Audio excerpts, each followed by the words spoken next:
I stood at the back fence, as still as I could get, and hoped the guard would move on.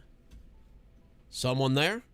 the guard said, and his flashlight beam slid over the spot where I had been crouched only a moment before. If he came any closer, if he looked too closely, he would see me, and it would all be for nothing. The thought that this one person could stand in the way of my escape was unthinkable.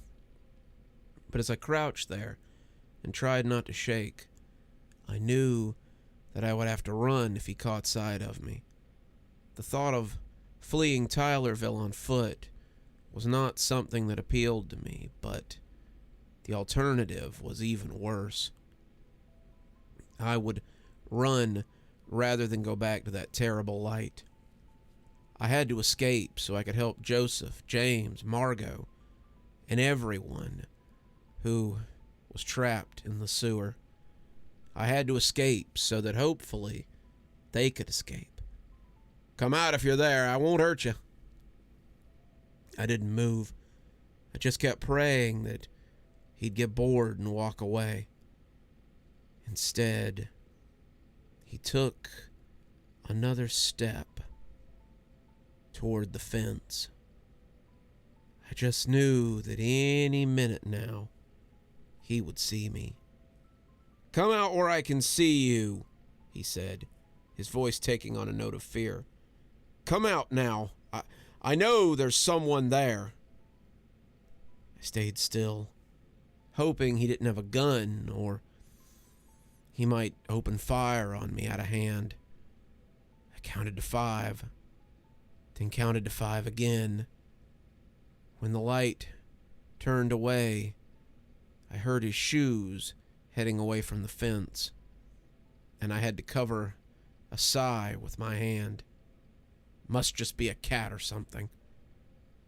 I waited until I could no longer hear the clop of his footwear, and I started cutting again. The fence was old, the links hard to separate, and I had to turn my head as rust pattered down on me.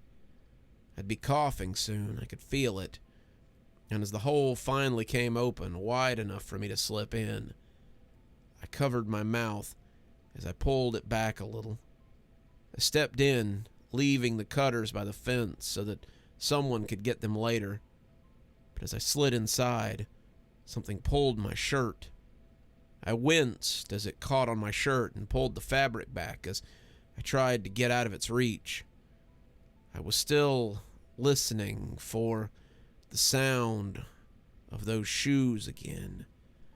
I tried to free my shirt as quietly as possible. I could hear the fence shaking, and if the guard was anywhere close, then he was going to hear me. I winced as something sharp cut my back and tried to get my breathing under control before I had a panic attack. I was trying to get my heart rate down when I heard shoes and saw a light coming my way. I stayed very still, reaching back slightly as I tried to find where I was hooked. The light was coming closer, the guard mumbling something as he swooped it right and left. I found the spot, a sharp bit digging into the small of my back. But as I moved it, I could hear something grit under a shoe from about 5 feet away. I froze, not daring to breathe at all since it might rattle the fence even a little. I just crouched there, sure that I was caught, but in the deafening silence, I heard the guard mumble something under his breath, and I had to stifle a laugh. "'Cause I got friends in low places where the whiskey..." He was singing, probably listening to music as he went about his rounds, and I hadn't heard a bit of what was going on over here. I had been saved, it would seem, by a pair of earbuds and Garth Brooks. What a twist. He moved off then, heading back to wherever he probably sat until it was time to do another round. And I stayed still until the crunch of those shoes was gone. I came through the hole, not even bothering to push it back like I had intended. I was guessing that the guard walked about every half hour or so I had a little bit to find my truck and get out of there before he came around again. Hopefully it wasn't booted or blocked in or something, and as I came inside, my eyes were already roving for my beat-up old truck. For a small town, there certainly weren't a lot of vehicles in the impound lot. The lot was about half an acre, maybe, but it was packed with vehicles of all makes and models. Cars, trucks, bikes, electric, gas, it was all here, and waiting for whatever they were doing with them. I assumed they were selling them somehow, a police auction or something, but it didn't appear to be happening all that quickly. I crouched low, making my way slowly through the lot as I listened for the guard. I was taking too long, I knew that, and if this place had a camera system, then I was probably already in trouble. The overhead lights left a lot of dark spots that might help me if Mr. Security Guard got too close. I was looking around frantically, constantly touching my keys to make sure I hadn't dropped them. It was like a talisman. As long as I had them, then I could make my break once the time was right. I would have thought it might have stood out. The old truck was primered gray with white spots that had just never been painted. But the lot was a slew of compact cars and SUVs and nice new trucks that looked tiny next to mine. I was just thinking that if it was still sitting where I had parked it, and I hadn't thought to check, I was going to kick myself when I heard the harsh grate of boots on concrete again. I pressed myself against two cars, parked close enough that someone was probably going to have to get them out with a crane, squeezing in between their dusty paint jobs as I got low.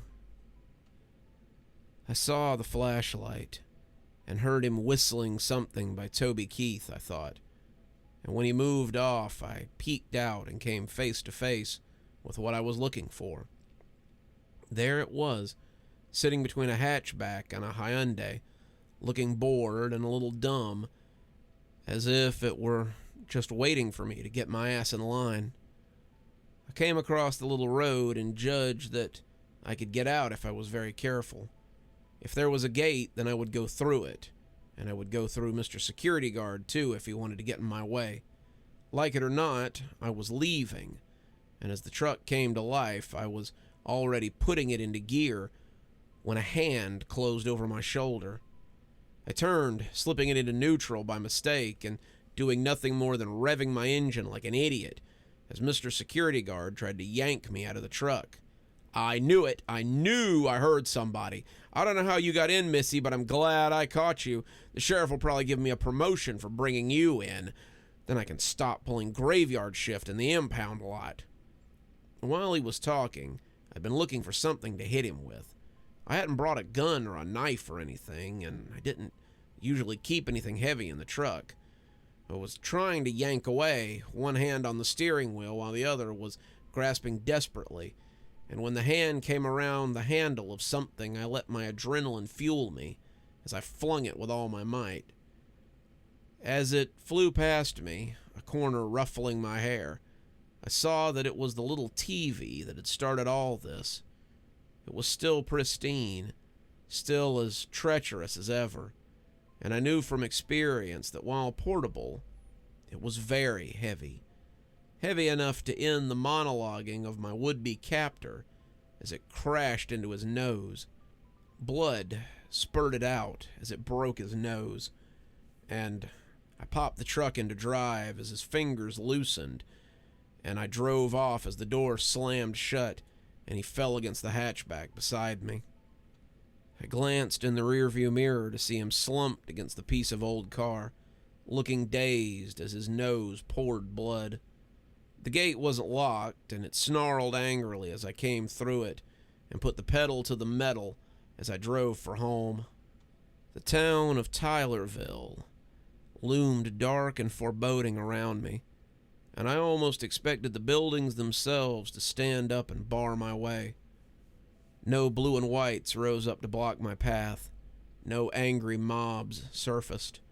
And as I flew out of town, I lowered my speed a little to a nice, reasonable 55. I didn't need to get picked up by a state trooper who was just doing his job for going 85 on the interstate. I kept my eyes open for lights in the rearview mirror, but they never came. I hope I hadn't killed the guy. He'd been trying to stop me, but I didn't have any ill will toward him. For all I knew, he was just doing his job like everyone else. My old truck was no supercharger, though, and I was really hoping to get some distance between me and Tylerville before they noticed what had happened. I couldn't outrun a police cruiser any more than I could outrun a police radio, and every mile I put between myself and the town without seeing a police chase was a moment I cherished. I drove until my truck was out of gas, and I spent 10 minutes at the most nerve-wracking fuel-up that I'd ever had. I paid $50 to fill the tank and didn't stop until I got home, where I fell into Grandma's arms when she opened the door and tried to tell her what had happened. She made tea, she got out cakes, and she had me tell her the whole story again while she made notes and took down evidence for later. She asked for names, times, dates, locations, and addresses when she thought I might have them. And when she was done, she told me to sit in the guest bedroom and rest, because she was going to make some phone calls. I laid down for a while, still shaking as I pulled my knees to my chest. And when she knocked on the door and asked if Sheriff Weeman could come talk to me, I told her that was fine. I'd known Sheriff Weeman my whole life, and despite his name, he was very large and very imposing. "Angel, I'm going to tell you what your grandmother says you told her, and you're going to tell me if that's what happened. Sound fair?" I nodded, not really wanting to tell it again. "She says you've been looking for your mom. Someone on the internet led you astray and nearly got you picked up by human traffickers or some such thing. You escaped them with the help of some other people who were also being trafficked by them and injured someone claiming to be a police officer on the way out of town. You escaped, got your truck, and came to talk to me because you felt safe around your old sheriff. I'd about cover it?" I nodded slowly, telling him it sounded just like what had happened. "And that's what I'm going to tell anybody who comes asking about you in relation to Tylerville," he said, flipping a page over and licking his pencil. "Now, you tell me what really happened." So I told him. I told him about the show, about the woman who claimed to be Miss Mary, about the chat room, the movie store, Tylerville, the people in the sewers, the Bright Church, and the Bright Farm, about my escape, my theft of my vehicle from impound, and how I'd gotten here. It took a surprisingly short time to tell it all, and when he put his pencil away and nodded, I had to add something. "Sheriff, please don't go to Tylerville. They'll get you too. I've seen it happen. You've always been so good to me, and I don't want something to happen to you." He ruffled my hair, but I could tell he didn't take me seriously. "Don't worry, kiddo. I have no intention of going anywhere. This place sounds spooky anyway. No, what I do intend to do is call a friend of mine who works with the FBI, so I can put this place on his radar." I kept an eye on the news, but nothing came up about Tylerville, or the Bright Farm, or anything. If the FBI ever went down to the place, they never sent them back to my door. What I entered into was a kind of agreement. As long as I didn't make my presence known to them, they would do the same. I never saw the show again, and I never went looking for it. I gave up on knowing my mom. She clearly gave up on me a long time ago. I've been reading Joseph's journal, and the story of Tylerville is as tragic as it is fascinating. Maybe when I feel a little more comfortable, I'll read you some of it. For now, thanks for coming on this journey with me, and I hope you enjoyed the ride.